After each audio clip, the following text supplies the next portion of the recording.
Hi, it's Writing Wednesdays with Mary. Welcome to class. Hi, welcome back. I'm Mary Billiter. I'm a local writer in Wyoming and I teach fiction writing courses at our local community college. And I'm an extrovert. I'm an introverted extrovert. It's kind of weird. That's a whole nother YouTube. But social isolation, social distancing is tough for extroverts, it's tough for introverts, it's tough for all of us. And so while we had this time, I have had my children help me. They're my new co-workers. After work, we have put up the ladder and their camera phone, and which would be just a cell phone. And this is the last one I'm doing, so I've been doing them all. So I thought during this COVID break, I would give you some tools if you've ever wanted to write.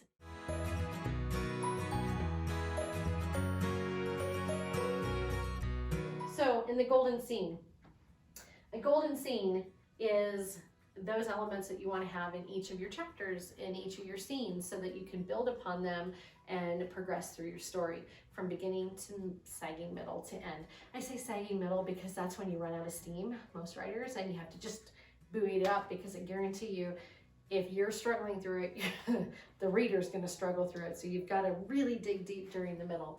And this golden scene can be used and should be used, not should, your book would benefit by using this throughout your story. So we have been using the Bullet in the Brain by Tobias Wolff. And I don't know Mr. Wolff. I just am a big admirer of his work.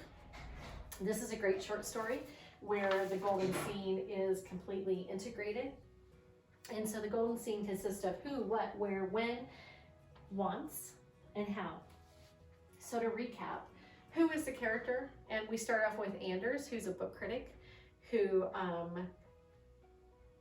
enters a bank at closing time and gets one final memory when he's shot in the head by two bank robbers. The setting is the bank. The tone of the story at first is very caustic and wry, and you see how Anders is very critical of life. He's a book critic, and he carries that into all avenues of his life.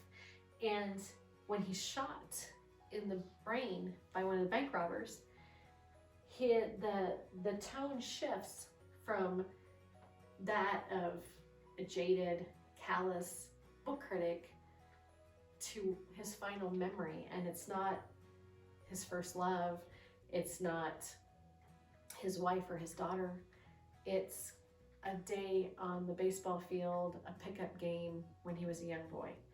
So then all of a sudden the setting changes from a bank to this field of dreams, if you will. So then we see what his wants and his why are. Why has he become this critical person when what he really wants is to go back to his childhood and that innocence where everything was just so wonderful? And even when he hears one of his friends' cousins use incorrect grammar, which they all know even at that young age is incorrect, he doesn't want to correct him. Even at that young age, he doesn't want to correct him, even though he knows it's wrong, because he loves the imperfection of it and the music of it, he says. So that's his want. And yet his loss of childhood goes all the way back up to here, where this young boy who wasn't critical of somebody when they could have been corrected, I suppose, he didn't want that. And yet that's what he turns his life and his work into, is being a book critic. It's beautiful, beautiful.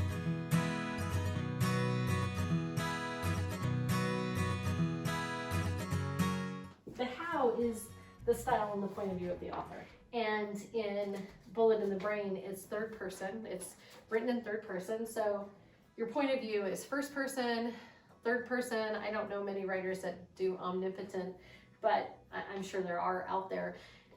I'm a first person writer. Third person is awesome. That is the soup du jour. That is the most preferred. If you are starting your writing, third person, stick to third person. First person is limiting, and I'm the first to admit it. I can't do third person. I have tried, and I only have one story that I've written in third person, and it's coming out in April. It's a short story, The Burning Rock. And I think I know the subject matter was so close to my heart that it's the only story I've written third person, because to put myself into that in first person was too painful. I already lived through a lot of it. So when I fictionalized it, I distanced myself from it. So for me, third person distance. For others, it gets them closer to their characters. Anyway, so point of view is an author's choice. And third person is preferred. So Tobias Wolff, Bullet in the Brain, is written in third person and told through flashbacks. His style, the way a writer chooses to write, poetic, humorous, childlike, introspective, and in what point of view, the victim, the hero, the antihero, a passerby. That tells so much about the story, and again, adds to the tone of the story. In this one, we get right into the story with Anders coming into the bank right at closing. The line has wrapped around the ropes. Teller closes the sign, puts a close sign on it. The two women in front of him kind of jaw off about it. He, instead of connecting with them on it, he's critical of them in a very funny, caustic way, brilliantly done. And he offends them when, ironically, they had been very offensive about the teller and very judgmental. When he turns the tide and is judgmental to them, they don't like that at all. So he kind of gives them a taste of their own medicine. But Anders is his own downfall. His critical nature, his ability to call it as it is, ends up causing one of the bank robbers to shoot him in the head. Through that, the point of view stays third person, and yet Tobias Wolff is so brilliant, it becomes very personal, and it almost feels like first person, even though it's not, because we get to know the wants and the why of Anders, which changes the setting as we're at his last memory is of a pickup game of baseball back when he was a child. So the style an author uses is, humorous. It starts off, Tobias Wolff makes it very humorous. It's very fun. And then it becomes very introspective. And so his style changes as the character changes. And so the two are fluid. Your character starts off here and needs, I don't want to say needs or should. It's advantageous if your character starts here and transitions to here. So that the reader, and this could be it's a bad character that turns good, or a good character that turns bad, or they don't have any growth. And that's their arc, is that they don't change through any of it, right? So that is what Tobias Wolff does so brilliantly in his short story, of showing through his point of view and through creating this golden seed of who, what, where, when, wants, and how. He does this through character and plot and setting and tone and theme and style and point of view.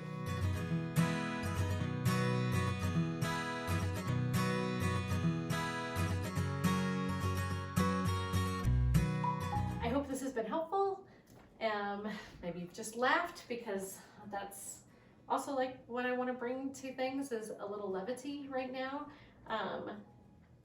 But drop me an email. It's all in the links. All the handouts and everything are in there. I hope this has been helpful. I hope it's given you a break and maybe giving you some direction to get started. There's nothing stopping you. Nothing. I believe in you. I'm rooting for you. So good luck.